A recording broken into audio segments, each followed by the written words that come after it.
Hello friends, मी doctor Ranjit, paediatric intensivist. आमच्या एनआयसीयू बद्दल तुम्हाला थोडीफार माहिती सांगतो आणि त्याची आपल्या एनआयसीयूची टूर करतो.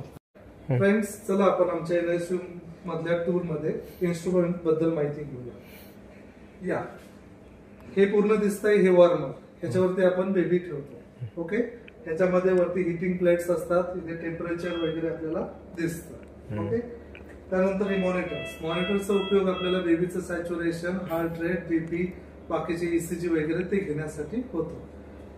ह्या मशीनला सिरिंज पंप बोलतात. ह्याच्याने आपण आयव्ही फ्लुइड्स म्हणजे इंट्राव्हेनस फ्लुइड्स, इंजेक्शन वगैरे हे रेटने लावू शकतो, म्हणजे 1 तासाला किती ml द्यायचं, काय द्यायचं. त्यानंतर तिसरं मशीन आपल्याकडे आहे, हे सीपॅप मशीन.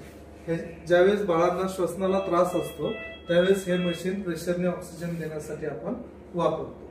त्यानंतर इकडे हे आपल्याकडे व्हेंटिलेटर्स आहेत.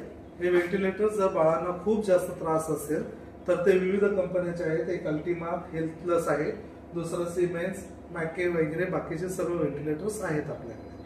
त्यानंतर आणखीही विविध काही गोष्टी आहेत, तर आपण ह्या व्हिडिओमध्ये त्या जाणून घेऊ. मित्रांनो, तुम्हाला आमच्या चॅनल मधली सगळी माहिती व्यवस्थित कळली असेल. जर तुम्हाला आमचं चॅनल आवडला असेल तर चैनल को लाइक करो, सब्सक्राइब करो और शेयर करो.